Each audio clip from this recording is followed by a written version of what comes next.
Your turn. Yeah, my Next turn. question.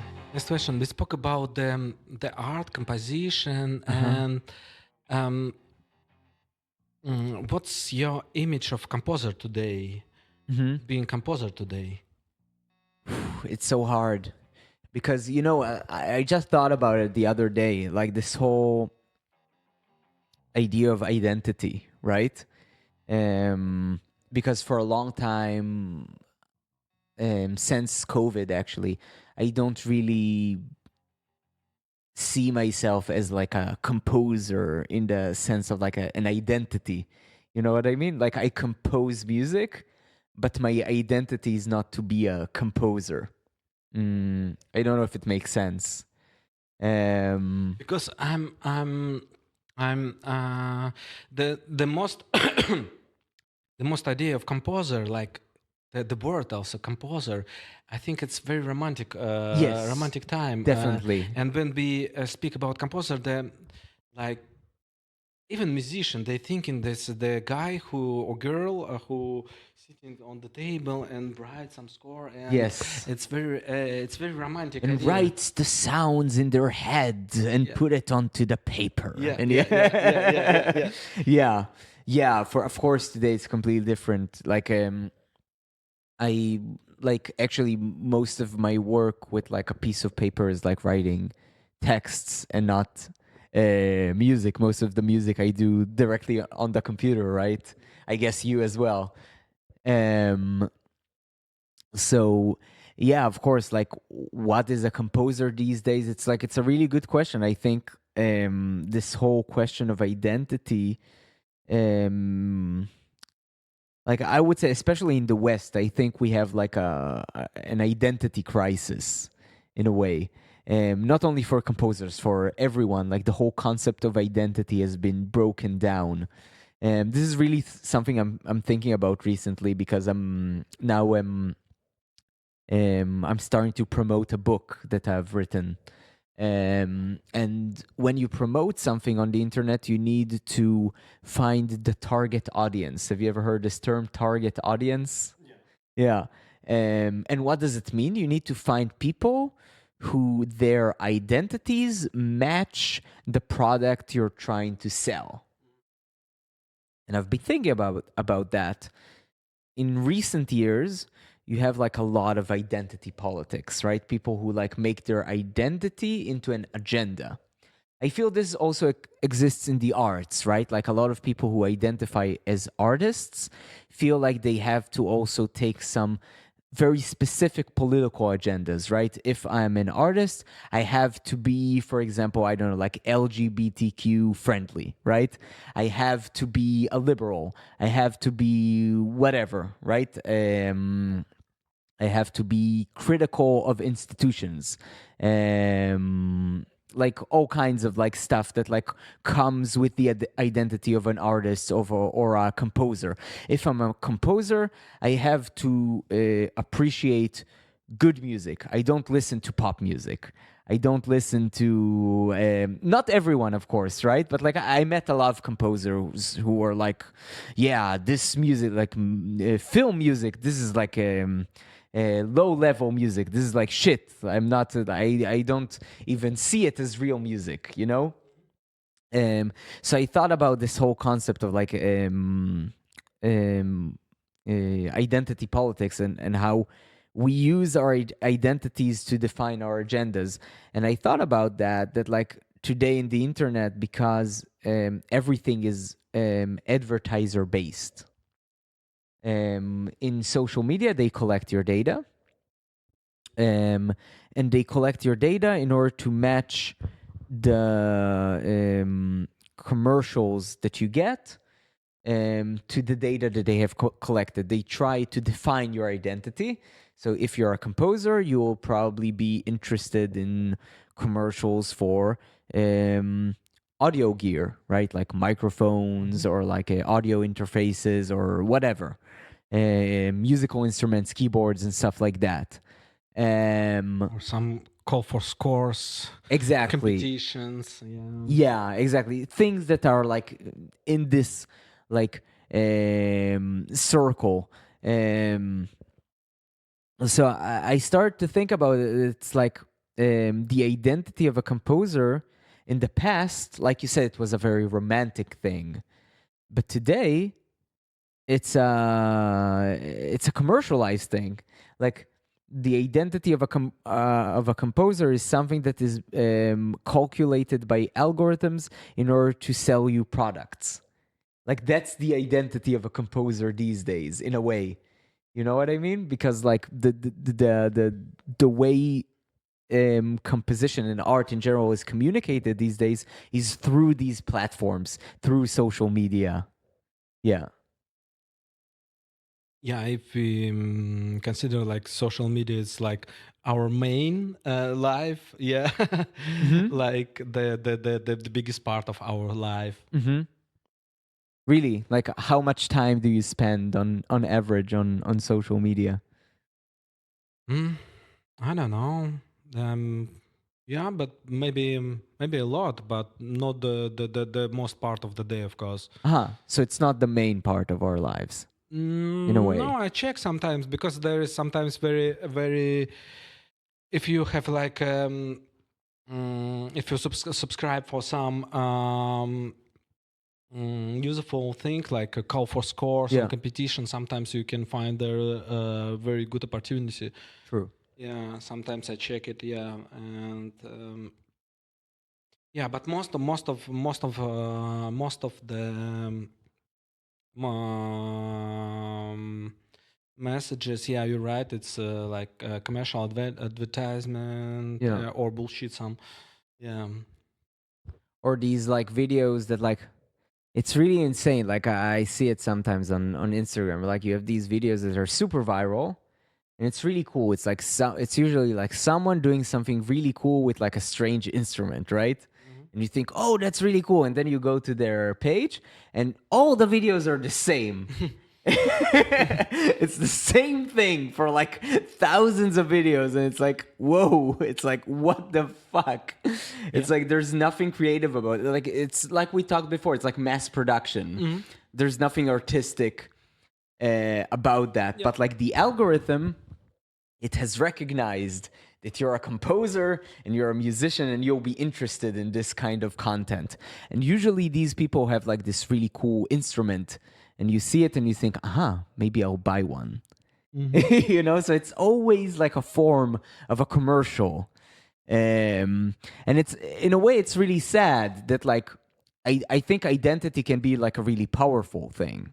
Like we talked about identity, so for example the national identity, Mhm. that can be like super powerful, right? It can drive like masses of people to work together in order to achieve like a common goal. But I mean, And in this romantical national identity. it, like of course it all comes from 19th century Yeah. romantic thinking, of course. Now, all I'm saying is that like it's a shame that like these days like the big corporations took this concept of identity and they basically commodified it. They made it into a thing that you can use in order to sell people products. And it's in a way it's no longer about like us, it's just about like feeding the algorithm, just like about like making money.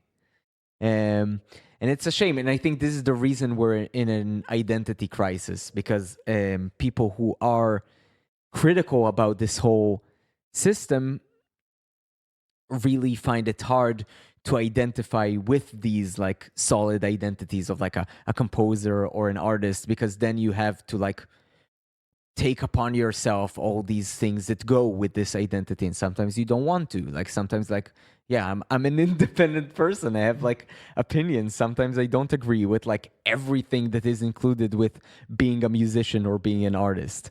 So I think, yeah, it's like it's hard these days to identify, I think, as a composer. I don't like how is it for you? So I'm think about it from another point of view. Yes. I think we have a problem with terms, terminology. Uh-huh. Yeah, Okay. because composer, I think it's more. more romantical idea. True. I think so. It can be, and it's like also border.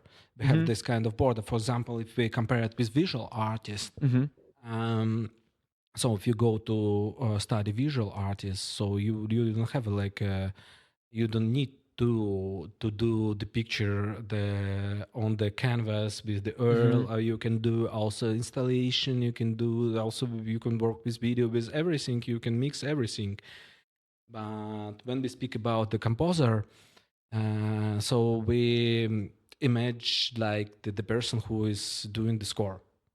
Or also today it's possible to do also some electronic music without score, of course. But if we speak about some sound installation, something else, it's we call it like sound art. And I think it should be the term should be sound art generally for the music, because composer also work with it's a sound art. Of course. Yeah. Because we are all working with the sound, and then we can to divide it like fiction, which is written on the score or installation, like in visual art. Yeah. I think it will be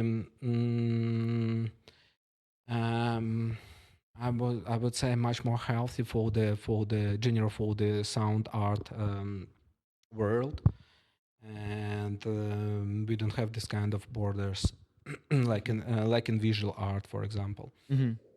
Yeah. Um, yeah, and the other from the other side, of course, an institution, because for the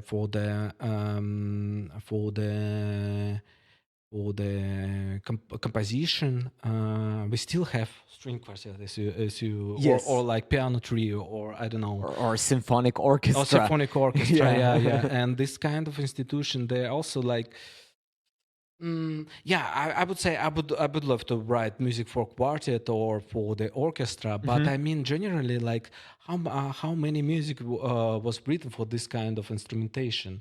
It's like the oil on canvas, like so many things, and it's also and a lot of composers they look on the on only this direction of the music. They want really the work only with this kind of the institution because of this kind of system. Yep. That's also like the makes there's something like institution prison, I would say. Yeah. So that's why the music and the history of art, it's like all time the on the back. So you feel like it's like this shadow that is like haunting us, and we need to like get rid of it. And a way to get rid of it would be to like redefine ourselves instead of like composers as sound artists. So yeah, you mean institution? Yeah. Yeah. Yeah, it's like, for the music, if you create music for the orchestra, so it means like with visual art we have like two steps. You create the art, a piece of art, and then you have audience. Yes. And in the music, if you do score, you have like composer, then performer, then audience. Uh-huh. So we have like three steps. Yes, there's like a mediator in Yeah. the middle. Uh-huh. Between, yeah, Uh-huh. that's So you think we need to get rid of the mediator? Like the composers need to be the creators of the sound, and communicate directly with the audience in a way. no. This I mean this institution there. Like it was for example, Gewandhaus Orchestra in Leipzig. Uh-huh. The history of this orchestra, Yes. like in the beginning of 19th century, they play almost all the repertoire was like about like 100% of contemporary music. In the middle of the 19th century, it was like 75% of the contemporary music. And then of 19th century, beginning of the 20th century, it was like I don't remember exactly the numbers, Yeah. but it was like around the 50%. In the middle of the 20th century, it was like 10% Mhm. contemporary music. And nowadays, it's like almost nothing. Aha. And yeah, and this kind of institution, they are more like to playing like museum music, like music which already like classical music. Yes. Yeah, and that's why for them, for the most of the orchestra or string quartets, for them it's much more. They play much more the classical already music than contemporary music. Yeah, and yeah, and if they play contemporary music, sometimes it's not enough for rehearsal because they have to learn a lot of technique. Like if you play like music like Lachenmann, Yeah. you have to learn a lot if you don't have experience, Yeah. and It's you have to understand a lot also. And yeah, so, yeah. So like the institutions are not in sync with what no, is actually happening in the composition world. yeah, and that's why the you have to think when you compose. You have to think about it, and you have to like. So you have to find a compromise. Yes. So should we drink for the compromise Or not. or for not compromising? I don't know. For both. For both.